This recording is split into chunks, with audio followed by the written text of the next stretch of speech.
Hey guys, welcome to episode 3 of the Tween Xstream podcast. Today, my guests are Ren and Adele Bester. They're here from Gauteng, South Africa, and they've got an amazing story. And I think this is for every married couple, newlyweds, and also those who just got engaged and they're about to get married. I think this is for everyone, and I'm sure. I think this is one of those videos that's very important to share on social media for other couples, married couples to also watch. So, Renier, Adele, welcome to the podcast. Thank you so much for having us, Steven. So, just quickly tell me, how did the two of you meet? Go on, love. In a nutshell, we used to work together. I remember I was working at this company for about a month, and the manager of the company brought this giant guy around and introduced him to everyone. And he was wearing, in the words of one of our colleagues, a broke-back red shirt. It was really funny. I just kept thinking, who's this tall guy in this pink shirt? You know, like it's just a weirdo. But we were pretty much friends for like a year. Spent a lot of time working together and bonding over that. And then, would you like to elaborate? I think that's good. We met at work. As you'll hear, as part of our story, I was still extremely broken. Yeah. And so our friendship / relationship wasn't the healthiest from the beginning. But we worked together for a year before we really fell in love and started a relationship. And then the two of you got married, and then let me let you guys continue the story. You guys got married, and then obviously things changed. If you can continue what happened and how long after marriage or the wedding things started to change. Pretty much from the moment we got back from honeymoon, things changed. Ren can sort of fill you in, but you know, he felt like he had a lot to prove and a lot of time to make up for, and so he spent a lot of time trying to do exactly that, which meant a lot of time away from me. So he was home, I think, like 2 nights a week if I was lucky. And I fell pregnant pretty soon after we were married. I think we were married for 2 months when I fell pregnant, and it was rough on both of us. The whole thing just sort of spiraled out of control from that point on. Yeah, so if I can add to that, I think the reason I felt like I needed to prove things is I was a drug addict for 20 plus years. And during the time that we got married, I'd gotten clean and got into the ministry, went full-time into ministry and was preaching and leading worship and so on.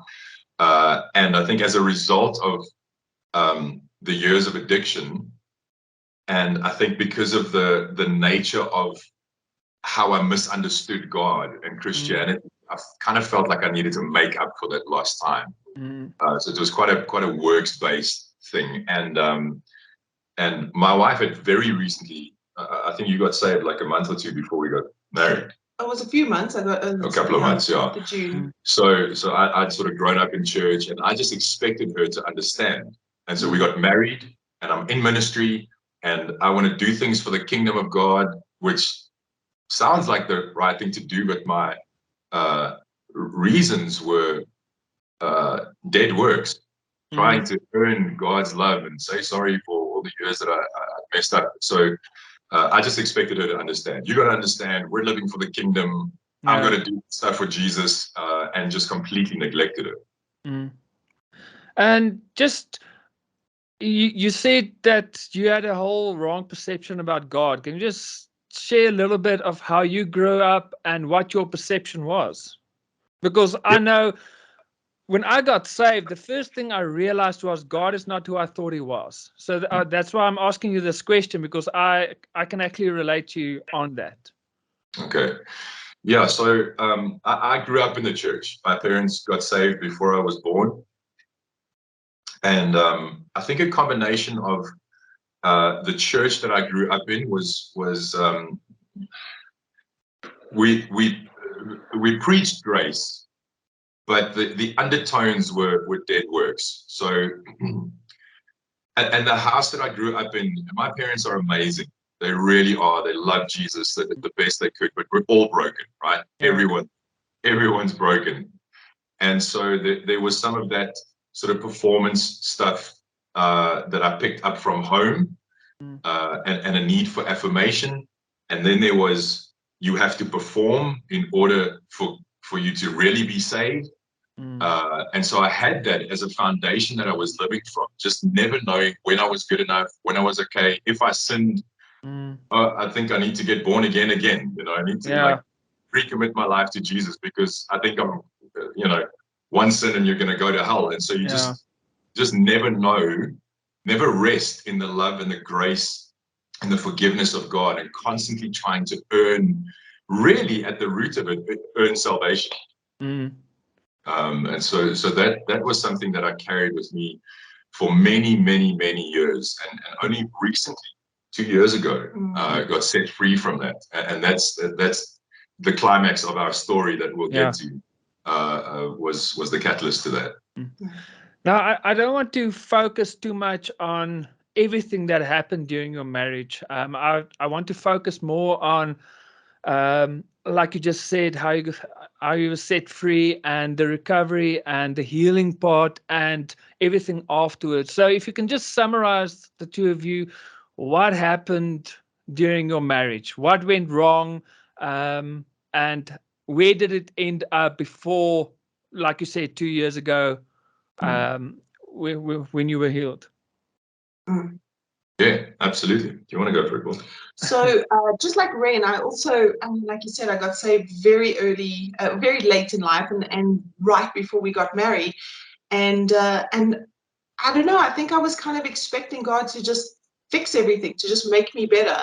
But unfortunately, that wasn't quite the case. I sometimes toy with the idea, did I actually get saved that day, or was it just, feelings that I had? And so I came into this marriage with a lot of brokenness, and immediately started controlling Ren, or trying to control Ren, because control is an illusion. You never control another human being. And I would try to control him via manipulation. I would try to get him to do the things that I wanted him to do, because as far as if you compared our lives, I wasn't as bad as Ren. If you know, my sins weren't quite as big and flashy and devastating, but they were there, is the point.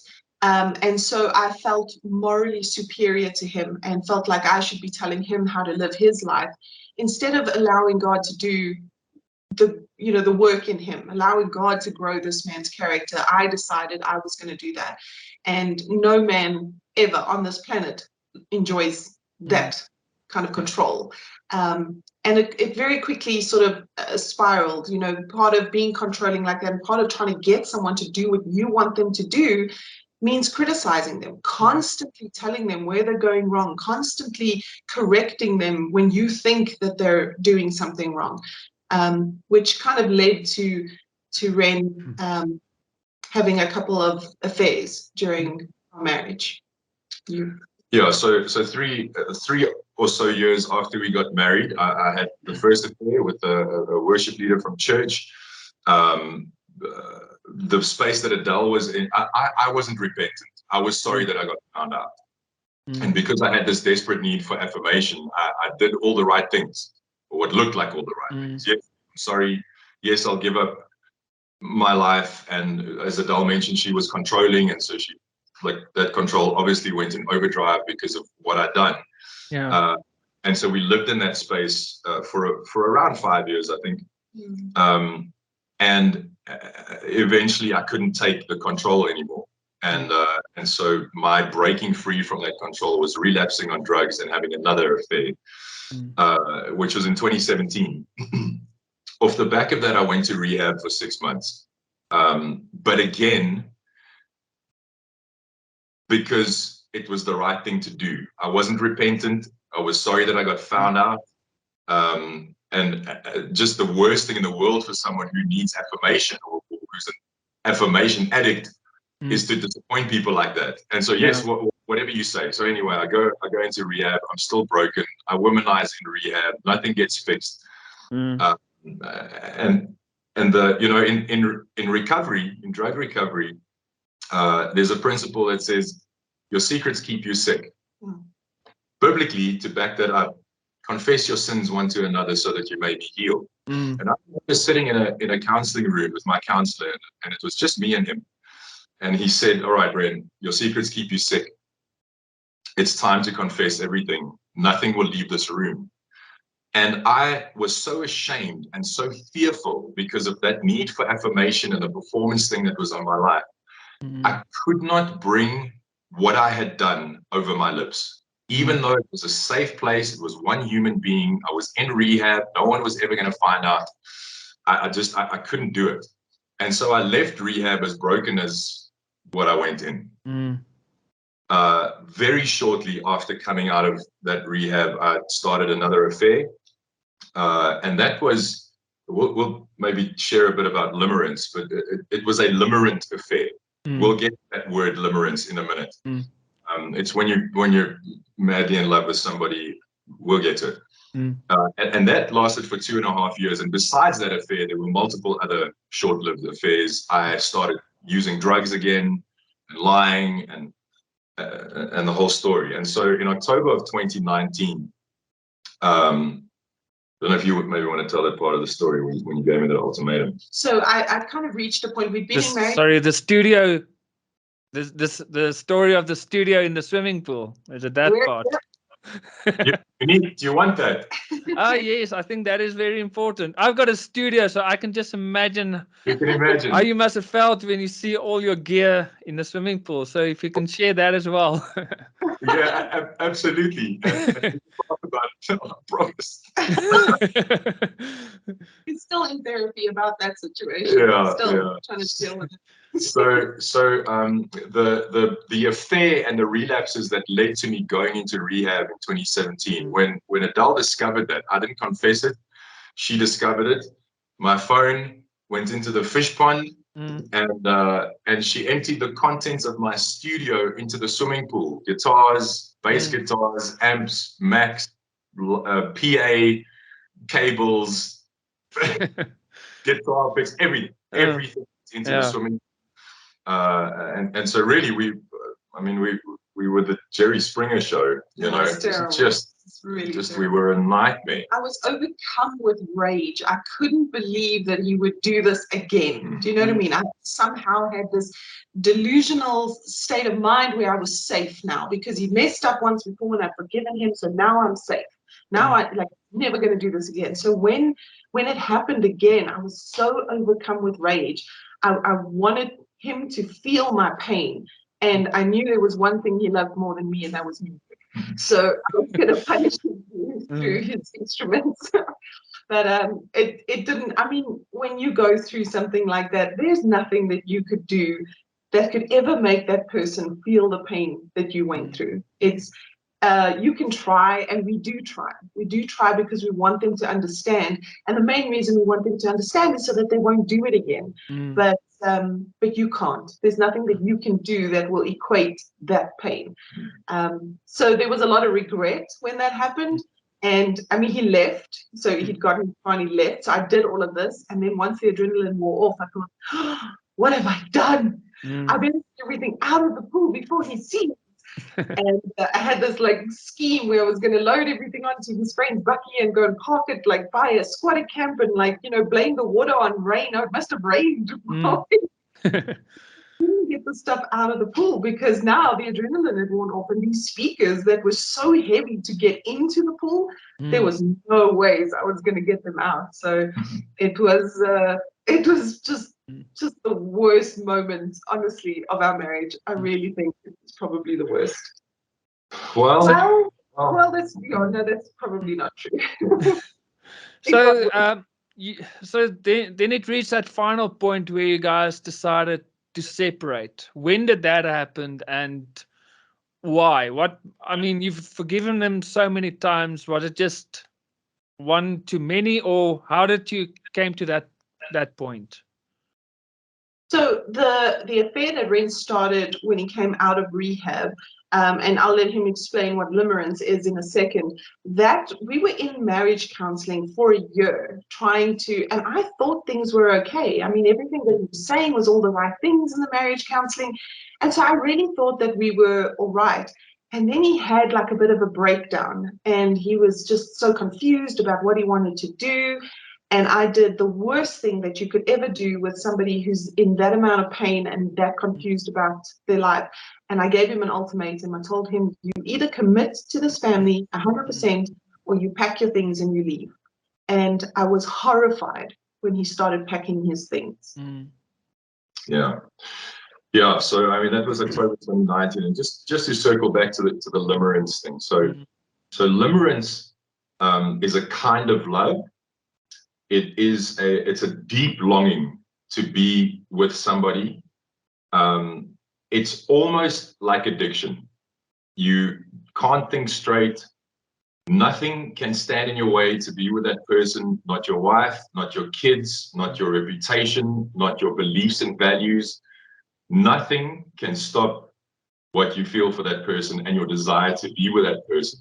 And so this is scientifically based. We're not kind of making it up to sort of justify people having affairs. There is this kind of love called limerence. Now, the problem with limerence is it always ends.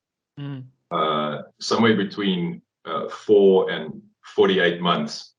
The longest, 48 months is like an outlier. It's usually somewhere between 4 and 12 months that limerence lasts, and then it starts fading. The problem is that people make life-changing decisions while they're in limerence. And so you're madly in love with somebody who's not your wife or not your husband. You cannot imagine, no one's ever made you feel this way. You cannot imagine life without this person. It's a drug. And so you decide, so many marriages get broken during limerence because you think, well, I don't feel this for my wife. I never felt this for my wife. You start vilifying your spouse. You do a whole bunch of things to justify what you're doing. An interesting thing that happens during limerence is they will rewrite history. So they will look back on their marriage and only see the negative. And then the few little negative things that happen, they will blow them up so that they overshadow any sweet moment, love that you ever felt for your spouse. They cannot remember that they ever loved you, because now they're comparing this intense desire for another person to what they feel for you, which might still be a little bit of love, but it's nothing compared to this.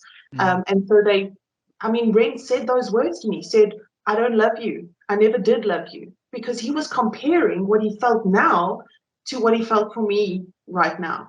And if you compare those two, it's like comparing apples and chocolate. You just, but that doesn't mean that limerence is healthy for you. It doesn't mean it's a good thing.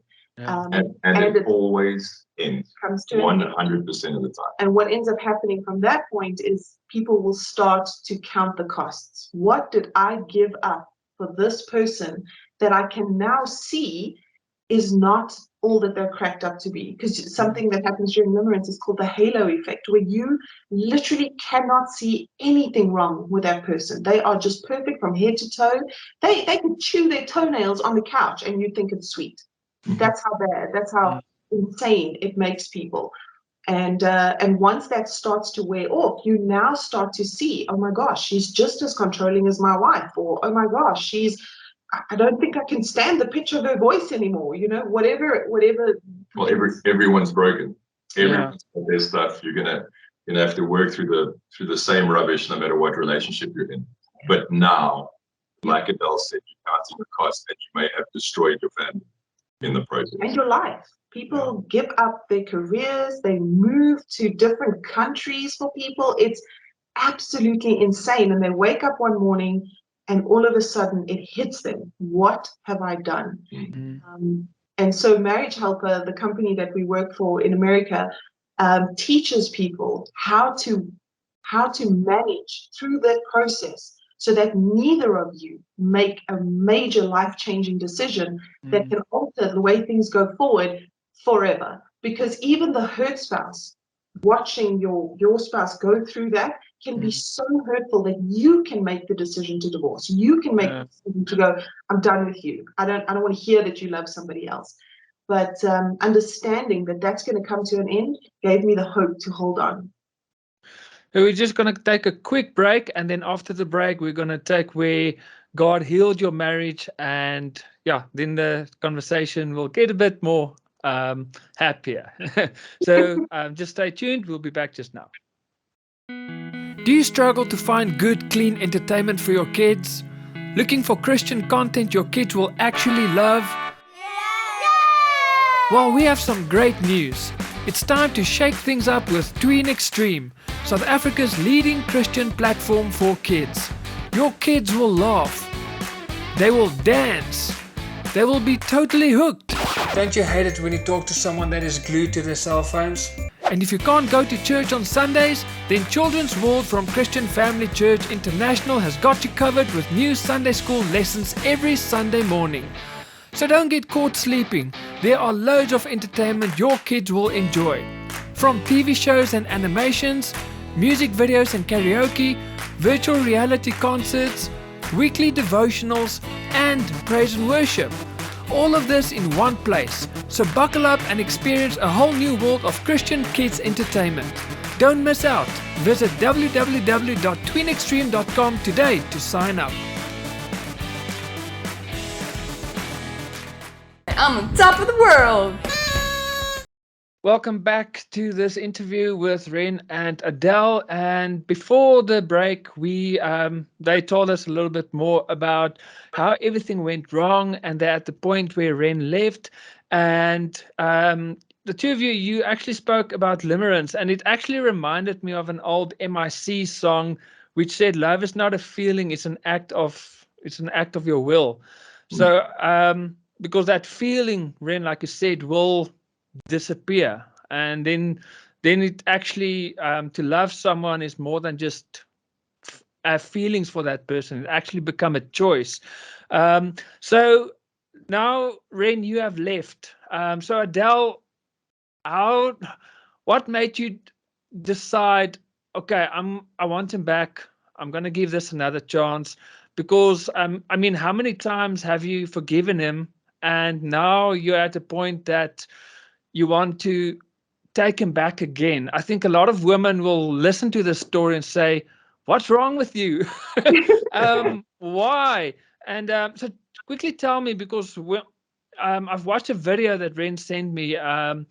You went for some training. I think it was from Marriage Helper that you mentioned. Tell me quickly that story and what made you decide to take him back and how you did it, because I think that is an amazing story. Well, it is an amazing story, and I'll tell you, it wasn't rainbows and sunshine off the bat. I climbed into my bed after my husband left, and I stayed there for a month. I was so depressed. I didn't know how I was going to do this. It was really traumatic. Trying to get our little children to understand what was going on. They were devastated. It was just terrible. And I remember one night lying with my youngest, putting her to bed, and I Googled, can one person save a marriage? And really, if I'm completely honest, I was looking for no. I was looking for, no, it takes two people. If the other one's not interested, cut them loose. That's what I was looking for, because I had no more fight left in me. And instead, I found a Marriage Helper video titled exactly that, Can One Person Save a Marriage? And I thought, okay, well, let me see what this is about. And when the woman was finished talking, Kimberly Holmes, when she was finished talking, I had a renewed hope that this marriage could not just be saved and then hanging on by a thread, but could be completely transformed. It was so inspiring, and but it's hard. It's hard. So that hope, you're holding on to it, but that's all you've got. You've got nothing substantial. Everything that he's saying, every behavior towards me is just anger and resentment. And I was thinking, how am I going to turn this thing around? And I went to God with that, and I asked him, God, if you want me to do this, I will do it with everything that I've got. But first of all, you're going to have to give me the strength. And second of all, I need a word. I need something to stand on. And the word he gave me was, I want you to build an ark. And I thought, that is so strange. That's not necessarily a scripture or a story in the Bible you would associate with marriage. And when I read the story of Noah, there's a part that God is telling him all the dimensions. I want you to build it so high and so wide, with so many doors and so many floors and so many windows. And at the end of that whole long instructional manual that God gives him, it says, and Noah did as God had said. And I thought, okay, obey, that I can do. And so I went on this journey and I held onto that scripture. And you know what's interesting? Because, like you said, those women who are going to listen to the story and think, oh my gosh, how low is her self-esteem that she would have taken him back over and over and over again.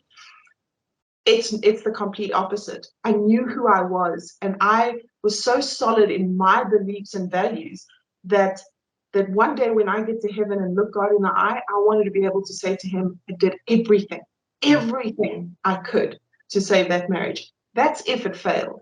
But in the meantime, I got so much pushback from friends, from family, from church. It was the amount of people I had to fight off because no one saw any hope for our marriage. Most of them had walked this journey with us for years and had seen Ren fall over and over again and had seen me be crushed by his fall over and over again.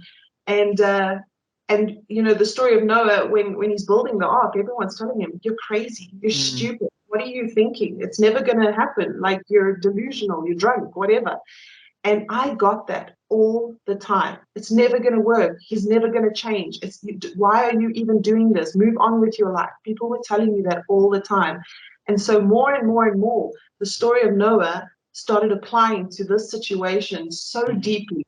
And I was so grateful for that word, because the more I learned about that story, the more I was like, I can understand what God is saying. I can completely get it. So I started with the Marriage Helper Principles. I did what's called the Smart Contact Toolkit on Marriage Helper. And it's a series of about 14 videos or so, about 2.5 hours worth of watching.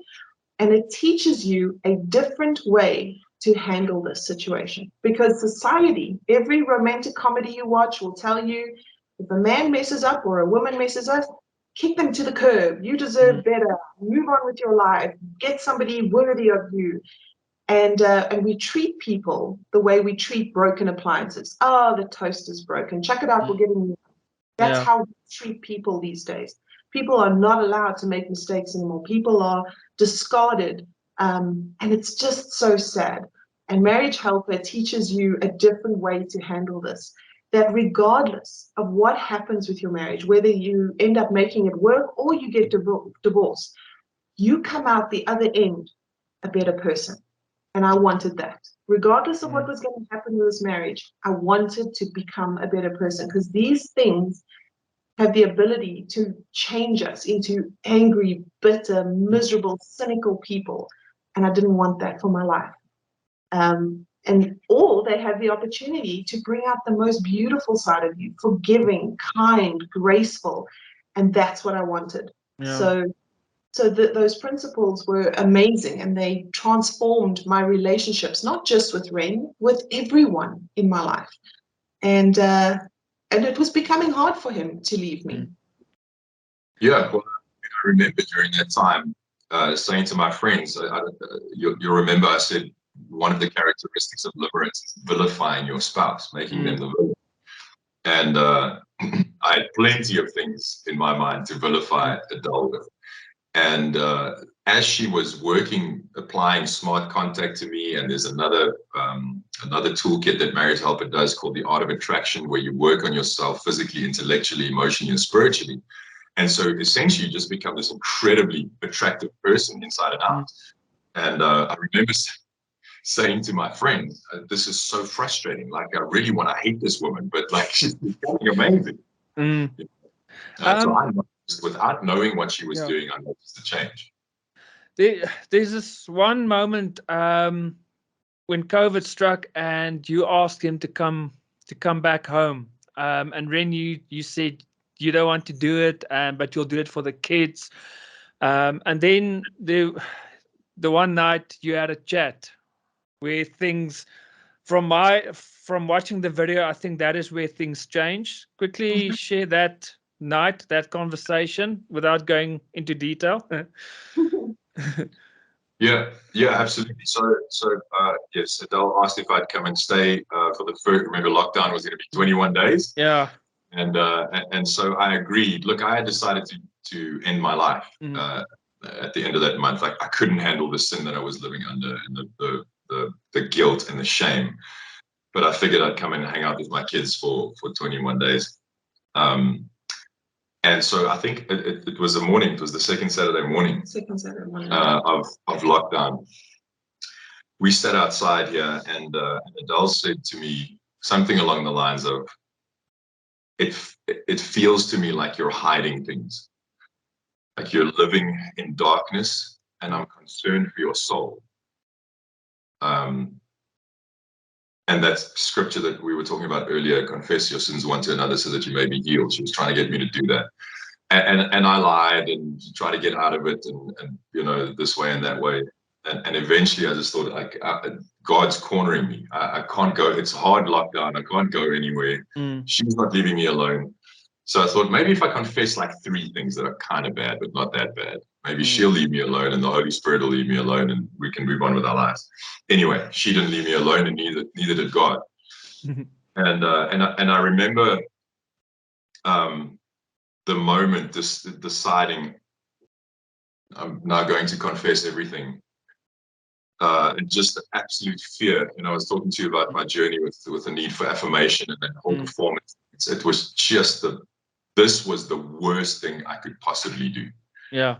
I don't know what the outcome was going to look like, but in my mind, it was the worst. You're going to lose everything. Everyone's going to hate you. You're going to be on the streets. Your kids don't want to know you. Whatever that looks like. Lose your job. Blah, blah, blah. Anyway, so I spend the next 45 odd minutes confessing multiple affairs and relapses and lies and everything. Every single thing that I was hiding, I confessed. And I can never get through this part of the story without getting emotional. When I was finished, Adele came. We were sitting opposite each other. She came and sat next to me, and she put her arms around me, and she said, "I love you so much. I'm so glad you're free." And I can't explain to you what that was like. The next morning, I got up to spend time with God for the first time in my adult life. I had a clear conscience to reach out to Jesus and to not have the Holy Spirit go, "I love you, my boy, but you need to deal with these things." To just be free was the most incredible. It still is the most incredible thing. I'm 42 years old, and I spent all of my adult life hiding things. And the amazing thing about this woman and the safe place that she was for me to confess those things was, I said to her, "Look, I don't. There's so much. I don't know if I remember everything." She said, "If you remember something, stay free. Just confess." And for the next 6 weeks or so, in my times with Jesus in the morning, he'd remind me of something that I needed to confess, and I think, "Oh goodness, this is the straw that's going to break the camel's back." And every single time, I was met with grace, forgiveness, and mercy. And Jesus set me free through that act of confession from all the things, the woman, the drugs, the alcohol, the lying, the need for affirmation, like this. After 23 years of in and out of rehab and all these toxic behaviors and trying and, "Oh God, please help me." In an instant, he set me free. When I watched the video you sent me, and even if I'm listening to you guys now, I always try to put myself in someone's shoes to try and figure out what they must have gone through or how they must have felt. And from listening to your testimony, I think, Adele, forgiveness, how do you forgive over and over? Like Jesus said, when the disciples asked him, how many times should we forgive? And he said 7 times 70. obviously forgiveness for you was one of the biggest lessons. And Ren, for you, if I were to put myself in your shoes, I was also a gospel singer for very long, ministering to kids. And for me, if I don't know your story, but I think you must have had a lot of guilt because you were a gospel singer, you were ministering, but you've got this history, this dark side, and you were trying to probably act. Like you said, you grew up in a Christian home where you had to act. And then you end up with a lot of guilt. And how did you deal with that guilt? And Adele, what did you learn about forgiveness? That's so important. So you're right, forgiveness was a journey for me. And what I realized is that all the other times that I forgave Ren, in inverted commas, I hadn't. I hadn't forgiven him because I threw it back in his face every chance I got. I used it as an excuse for my behavior for years after that. So when Ren sat down and confessed all that stuff, the truth is I'd already forgiven him. Some of the stuff he told me I already knew. Some of the stuff he told me I suspected, and some of the stuff I had no idea. But the point was I had already forgiven him. So this was just an outworking, really. This was just part of God's plan to set Ren free, finally, and reunite Ren and God. So I was just God used me in that moment to do something with his son.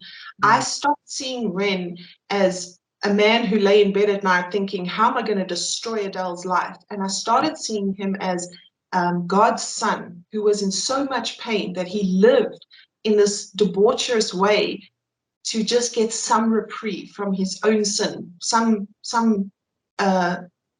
just little bit of happiness or something in the midst of his absolute darkness.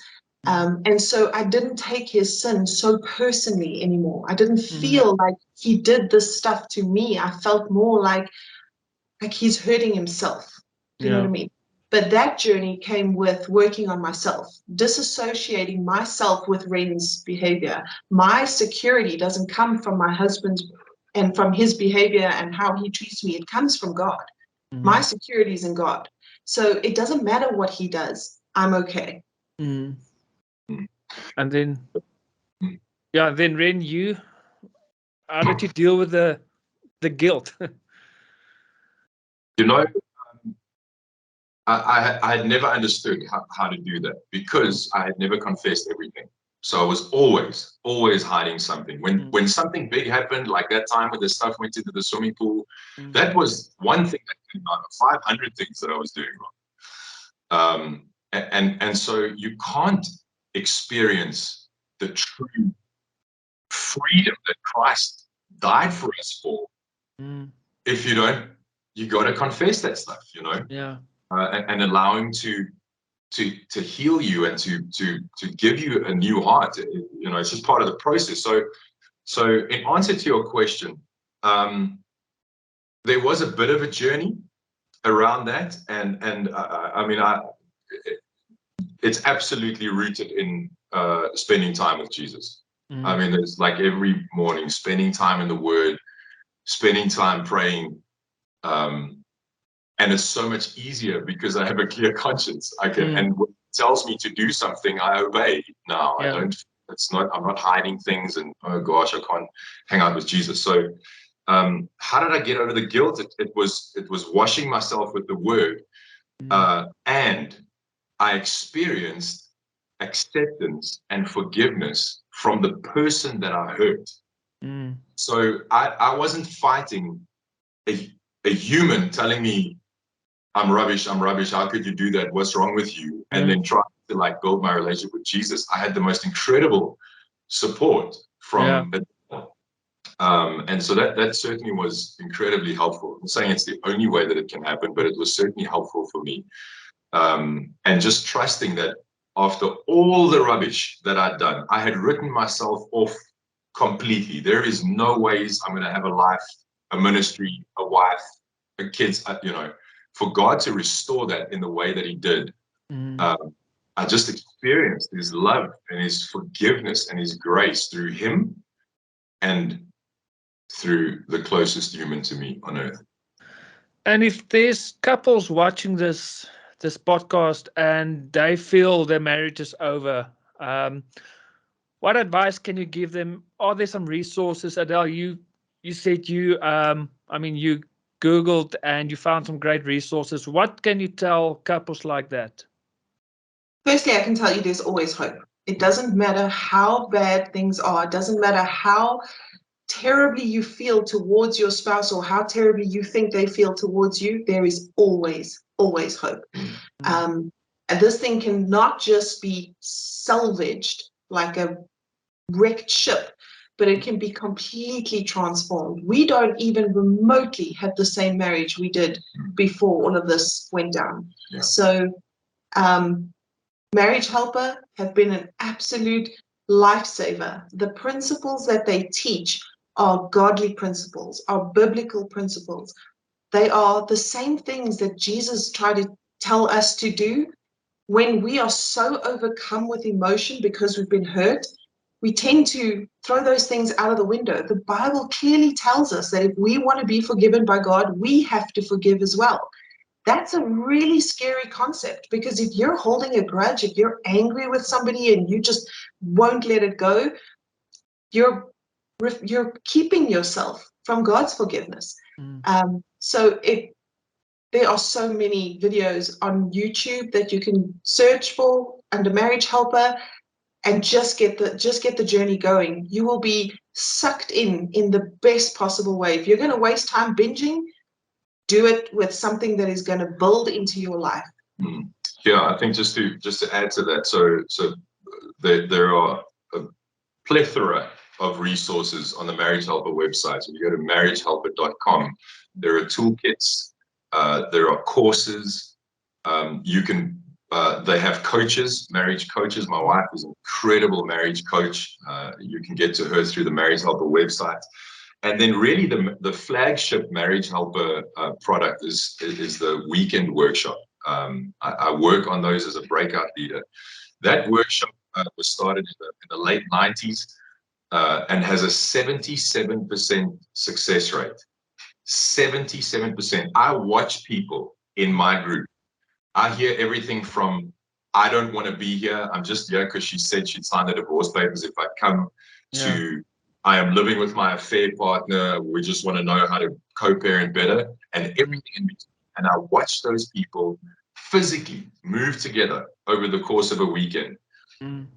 77% of marriages, unbelievable. So really, I mean, Marriage Helper, Jesus and my wife saved our marriage, but Marriage Helper played such an integral part in the story. They taught me a new way, a different way, because if we go by what society tells us to do, then you're heading for divorce. Society tells you, chuck him like the toaster. But Marriage Helper teaches you the value of what it is that you're doing. I wasn't just fighting for my husband's soul. I was fighting for this marriage. All those promises I made to God on our wedding day meant something to me. And the thing that's most important to me really is we leave nothing behind on this earth but our legacy. And I wanted to leave a better legacy for my children than I had. I came from a divorced home and I felt the pain and everyone thinks, oh, it's fine. It's so common these days. Your children will be fine. There's a reason things look the way they do in the world today because of the brokenness. It starts there. It starts with where you come from. And I wanted to give my children the absolute best. So if you have reasons like that, even if they're not love orientated, that's enough. It's enough to get the process going. I have never loved this man more than I do now, despite everything that we went through. In fact, I'm grateful for everything that we went through, because if we didn't go through that, we wouldn't have what we have today. And churches can also book you guys for functions. Just how can they contact you and what can they expect and who's it for? Yeah, absolutely. So we do a light version of the workshop that I just described to you, where Sadell and I present. It can be done.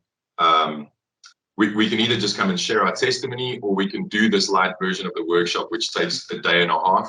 You can get a hold of us on any social media platform: Facebook, Instagram. We have a website called foreverever.co.za. And Facebook and Instagram, our handles are foreverever, the number 4 and the 2 words ever. You just search for that and you can get a hold of us, and we'd love to come and serve wherever we can.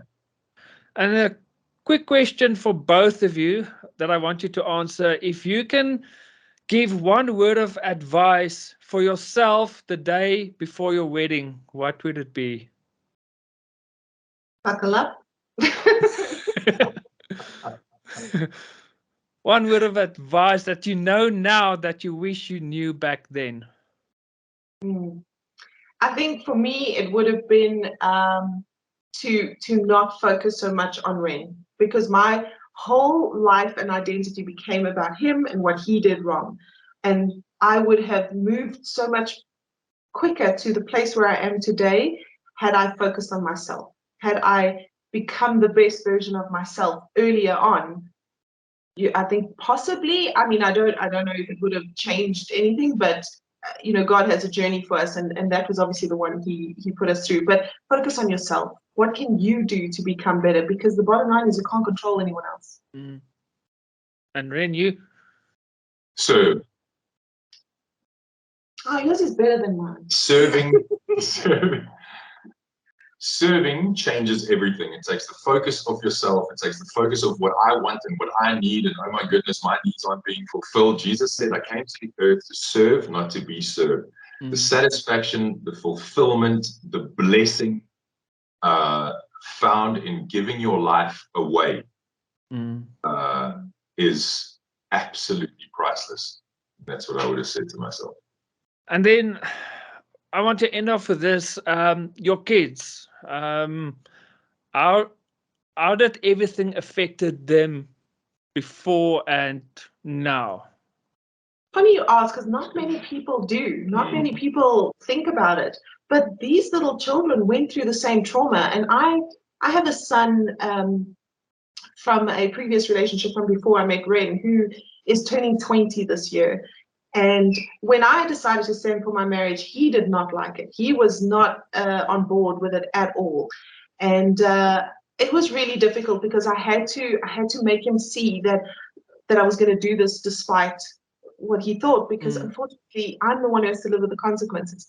Long story short, after Ren and I had reconciled, he went through something really intense on his dad's side of the family, and it required a massive amount of forgiveness. And when I asked him, how were you able to do that? He said to me, Mom, I learned from the best. I learned forgiveness from the best. And in that moment, I realized that my children had learned things that they would never have learned had they not faced that adversity with me. Because the bottom line is, they're in it with us. My 2 little girls were 8 and 3 at the time, and recently made some friends. And these friends opened up to our little girls about their parents wanting to get a divorce. And you know what? My children, my tiny little, she's now 6 and our oldest is 10. But do you know what they said to them? Tell your parents they don't have to get divorced. They must look for marriage helper. For my babies to be giving hope in an area they know nothing about. God uses everything that he intends for evil, everything for his glory. And you see it even in your kids. I think it's such an important question that you asked, because that night that I left was devastating. I mean, the brokenness in this house was incredible, and it never got better for the 6 months that I was away. Never, not once did I think, okay, we're getting into a rhythm here. And every now and then, we're just over 2 years down the line. Every now and then, one of my kids will still say, Daddy, you sure you're not going to? And so those scars are there. It's when these kinds of things happen, and when divorce happens, we're not saying that your children are doomed. They're not. God restores and he does amazing things. But to think that your children are unaffected. People say that this is the most common used language, right? Children are resilient. Don't worry about them. Do what's good for you. Yeah. Children, they're not doomed, but they absolutely 100% are affected. Even now, for 2 years, we've had the most beautiful marriage that anyone could ever dream of. So much security, so much love. I put so much effort into trying to make my children secure, and they still think about it. You guys were at my place for a radio interview a while back. I think it was in 2016. I'm not sure. And I remember back then, one of your daughters, the youngest or eldest, were also here. And I was just amazed how well managed she was back then. I mean, yes, sir, and thank you. And I work with kids every single day. And I've never seen a girl her age so grown up and so well mannered. You don't see well mannered kids that often nowadays. And till this day, I don't know how many years it is, I can still remember her for that. So I just want to say, in spite of everything that happened, I think you still raised 2 awesome kids. And I want to give a year subscription of Tween Xstream for them so that they can enjoy something, some great Christian content. And I think they deserve it. And I hope they will enjoy it. That is wonderful. Thank you so much. So unexpected, and what a blessing, man. You're a legend, man. Thank you. No, it's a pleasure. Yeah, if you can just share quickly the details for Marriage Helper, where couples can get it, and how couples can also contact you guys if they want to book you, maybe churches or so. Yeah, absolutely. So Marriage Helper, you'll find them. First of all, go to YouTube and just type Marriage Helper. It's wonderful free resources, hundreds of videos that can certainly help you there. But if you want to get stuck into the meat, www.marriagehelper.com. Marriage Helper is one word. And then for us, if you'd like to get a hold of us, we'd love to come serve wherever you need us. You can get a hold of us at www.foreverever.co.za. That's the number 4 and ever. And then either Forever Ever or our Forever Ever on any social media platform. You can just pop us a message there and we'll be happy to get back to you. Awesome. Well, Ren, Adele, thank you for chatting to me and sharing your story. And yeah, only the best for you and also your kids for the future. Thank you. Thanks for having us. Yeah, it's a pleasure.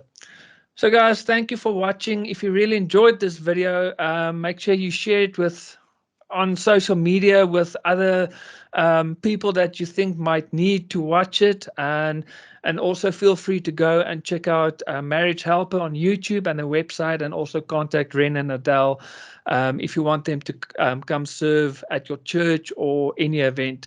So from me, Ian, see you guys next time. God bless and goodbye.